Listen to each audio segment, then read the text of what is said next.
Chapter 21.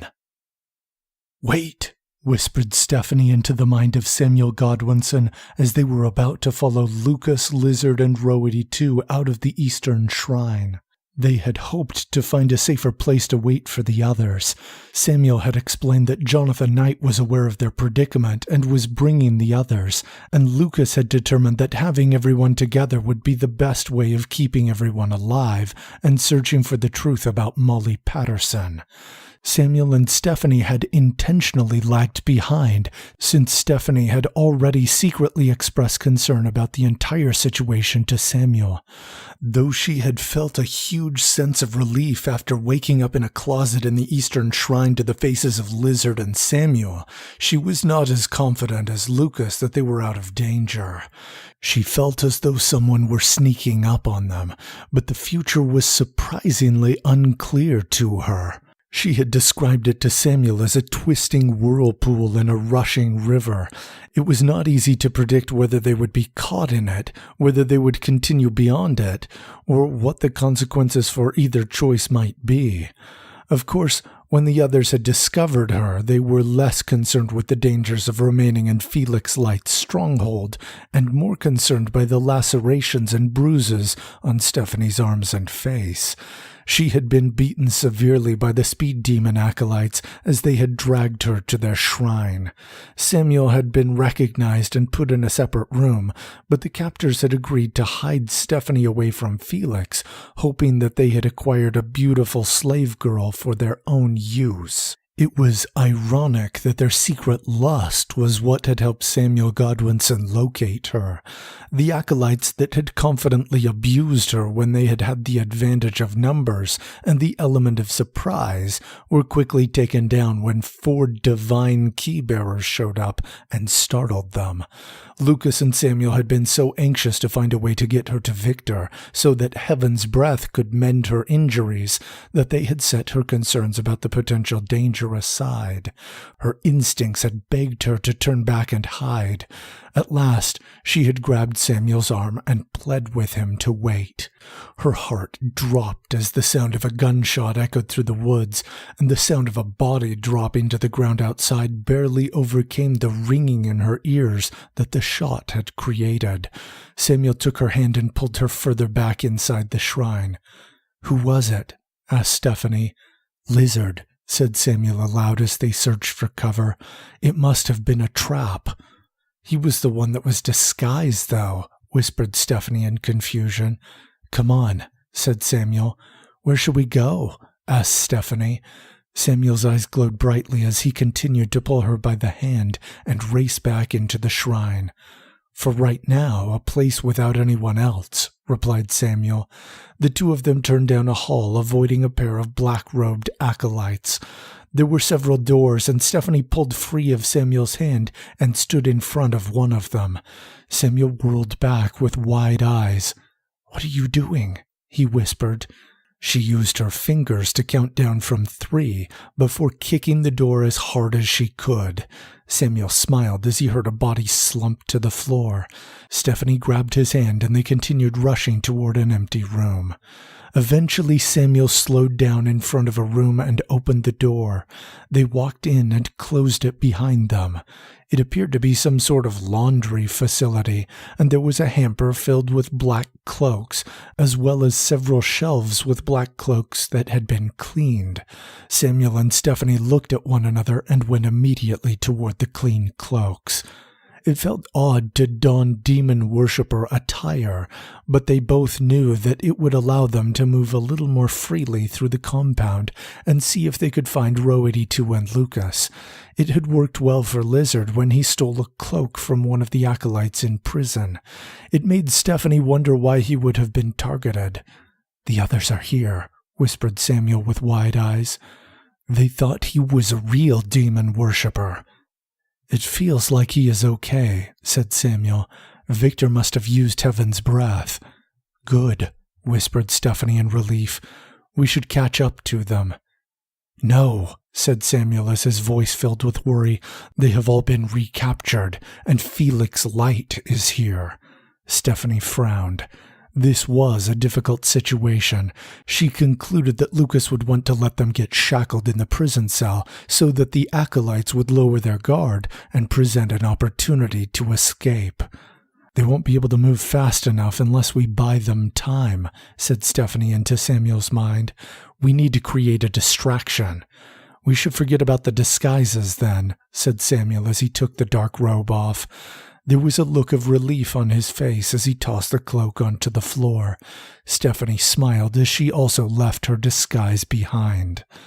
"I'll try to predict and show you what to do," said Stephanie. "It worked well against Felix with Jonathan in my time." "I thought the future was swirling around too much to see," said Samuel. "It's the big picture that is too difficult to make out," replied Stephanie. "I should be able to see immediate actions.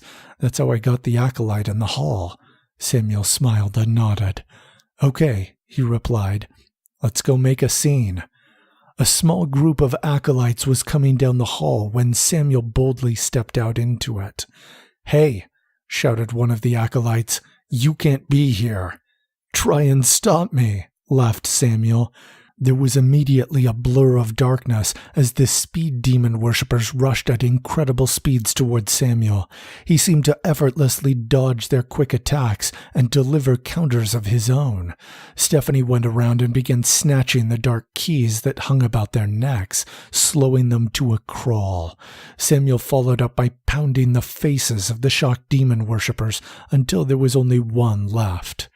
"Tell your boss that the divine key bearers are here," said Samuel. The acolyte looked back and forth between Stephanie and Samuel as they pulled out their glowing divine keys. The fear on the face of the demon worshipper brought smiles to their lips. Suddenly the smile left Samuel's face. "He knows it's a distraction," whispered Samuel. "What?" asked Stephanie. "How?" "Felix saw the bodies of the other acolytes," said Samuel. "He must have figured that they gave up too easily." "We have to get there then," replied Stephanie. "We have to get to the prison and break them out." Samuel needed no further persuasion. The two of them rushed toward the prison cell. As they drew close, they saw Felix and at least a dozen black-robed acolytes rushing toward them. "Capture them alive," shouted Felix. "The one that captures them alive will earn 10 sacrifices." The acolytes seemed to move quicker as they rushed toward Samuel and Stephanie. Even with their determination, they were unprepared for the efficiency with which the divine key-bearers anticipated and countered their maneuvers. In a flurry of punches and slashes, Samuel disabled a pair of them, and Stephanie flowed by several others. There was a loud shriek. The demon worshippers whirled around in confusion, but Stephanie recognized it as Row 82. They were making their move. Samuel pounded the faces of another pair of acolytes as he chased after Stephanie. She approached Felix, who still seemed a bit surprised by the volume of the shriek that had come from the prison. Stephanie clenched her fists as Felix disappeared into the prison again. The disorientation of the other acolytes also seemed to have worn off, and they rushed around to fight Samuel and Stephanie, halting the advance to the dungeon just outside the door. "Not so fast," came the voice of Felix from the room. Samuel pounded the face of an acolyte in his path, and they rushed through the door to see Lizard getting mercilessly attacked by Felix. "Lizard!" shouted Samuel. The others were shackled to the wall with chains, but it appeared that Sig had broken free. Felix delivered a violent kick to Lizard's throat, and he gagged as he flew back and tried to ease the intense pain. Suddenly, time seemed to slow down for Stephanie. She watched as Felix rushed to the body of one of the fallen acolytes and retrieved a knife. He sped toward Samuel, who was defending against rapid attacks from the 7 remaining demon worshippers. Stephanie knew that she could not move Samuel out of the way without making him a victim to the acolytes he was fighting. She also knew that she would probably not be quick enough to maneuver Felix. She looked at Samuel and smiled. She rushed to fill the only opening between Felix and Samuel and turned around to look Felix in the eye. Felix smiled as he thrust his weapon towards Stephanie's gut. Stephanie closed her eyes and prepared for death. She thought of Erica Kingsley's last moments. She thought of her mother. Finally, she thought of Samuel and hoped with every feeling in her heart that her sacrifice would allow him to live on.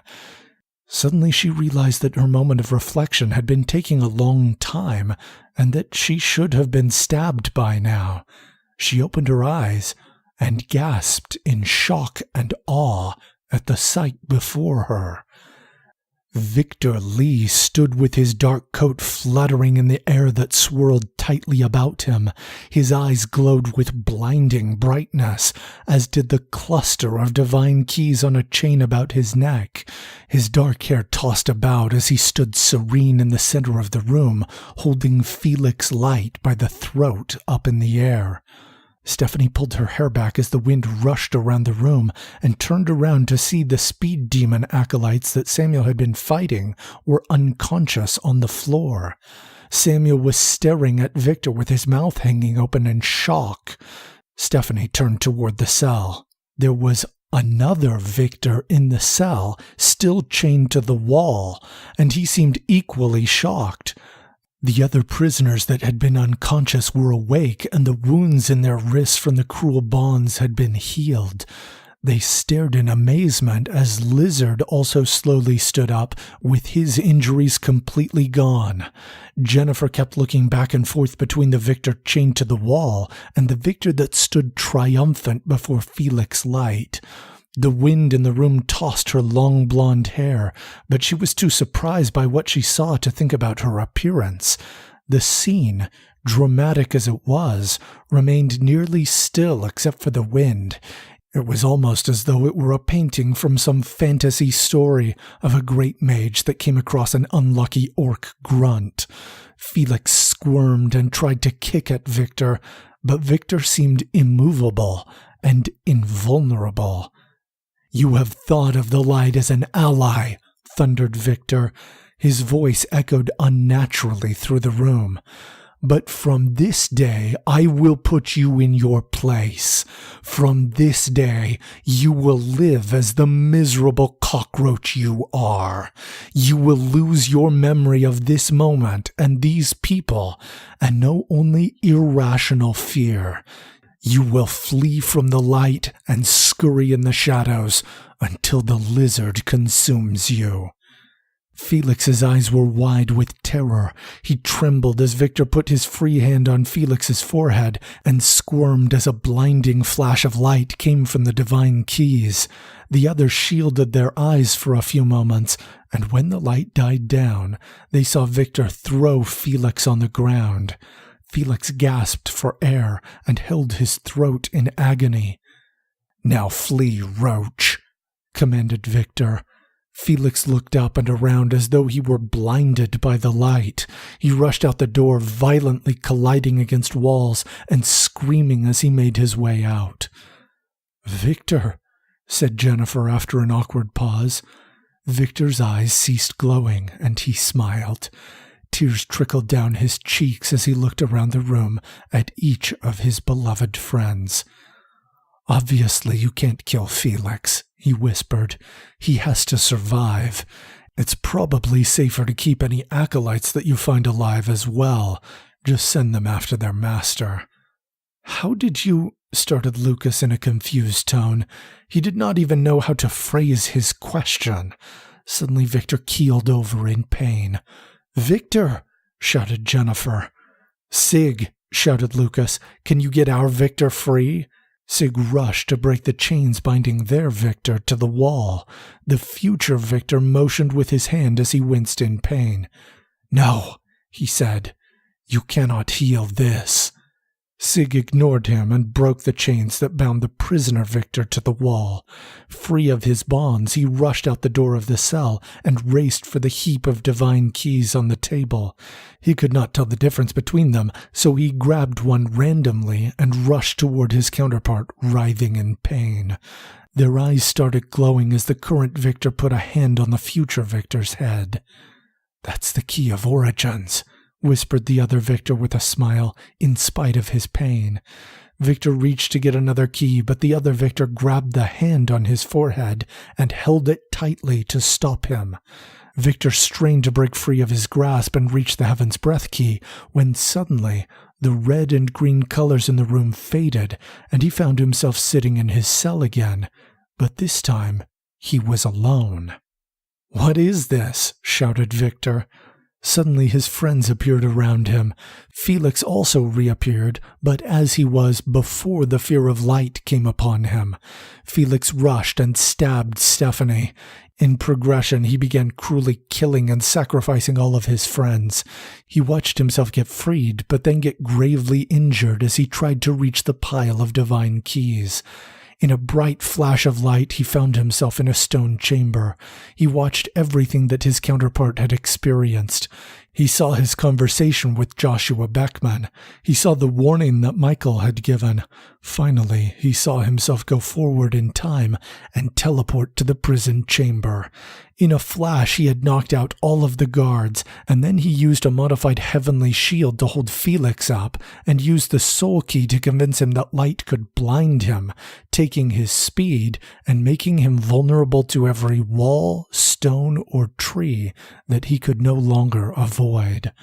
Everything made sense to him. He knew what was happening to his counterpart. The vision ceased. The other Victor suddenly disappeared in a bright flash of light, taking his 9 keys with him. "Victor!" shouted Jennifer. "What was that?" said Samuel in confusion. "I don't know, but I think he saved us all," said Lizard with his air quotes. "That wasn't the Heaven's Breath key, Victor," said Lucas in a low tone. Victor looked down at the key he had grabbed. He could see it clearly now. It was the key of Origins. "You're right," said Victor. "It's the key of Origins." "Wait, you didn't even try to save him?" asked Jennifer in shock. "I didn't know that when I picked it up," said Victor. "What happened then?" asked Lucas. "What did you see?" "He came from a different time," said Victor. "The reason he had all 9 divine keys was because in his time you had all been murdered or sacrificed by Felix Light. He was the only survivor. He came back to change time. Saving us meant that his time didn't exist." "Why didn't that happen to us when we stopped Daniel Young?" asked Sig. "That may have been a change in the timeline, but not one that eliminated us," explained Lucas. "So the good news is that the version of Victor that lost his friends is not immediately possible." "He sacrificed himself to save us," said Victor sadly. There was a moment of silence. Finally, Row 82 spoke up. "Touching," he said insincerely. "Now break us out of these chains, Sig." Chloe and Jennifer frowned at him, but Sig laughed loudly. "Maybe I can help with that," said Victor as he picked up a mirrored key. His eyes began glowing brightly, and the key expanded to form a long knife. "Cut me out first," said Kirana impatiently. Victor obliged and sliced through her shackles. Kirana got to her feet, rubbed her wrists, and then put out her hand toward Victor. "Now hand it to me." The key returned to its former shape and size as Victor handed it to Kirana. She grabbed it, and it became a huge sword as her eyes glowed. In a matter of moments, she had rushed around the others and sliced through their bonds. As it returned to its former shape and size, she slipped its chain over her head and around her neck. "Amateur," mumbled Kirana. Jennifer rushed up to Victor and held him close. She felt a strange mixture of grief and relief. "I don't want to see you die ever again," she whispered. Victor did not know what to say, and he knew better than to promise that he could spare her from that sight again. As he thought about what his counterpart had done, he realized that he would have made the same choice. He would not hesitate to give his life to protect her. "Are you all right?" asked Chloe as she rushed to Sig. "I am now," he said with a loud laugh. Jonathan went to embrace Kirana. She lowered her head and turned away. "Not in front of the others," she hissed softly. Jonathan frowned. She looked around to see that no one noticed and gave him a quick kiss and a smile. Jonathan beamed with happiness. She laughed softly in spite of herself. Lucas watched as Stephanie and Samuel embraced one another and closed his eyes. Lizard teleported next to him and whispered to him. "Do you need a hug, too?" he asked with a mocking tone. "Shut up," muttered Lucas. Lizard laughed. Lucas stood there awkwardly, wishing that something would put an end to the romantic feelings that everyone else seemed to be enjoying. Fortunately for him, Row 82 gave a blood-curdling shriek. "What was that for?" demanded Kirana. "Finding Molly Patterson's secret," said Row 82 calmly. Lucas smiled, partly because Samuel was still holding his ears in discomfort, and partly because they finally had a chance to do what they set out to do. Of course, if he had known Molly Patterson's secret, he would not have been so excited to find it.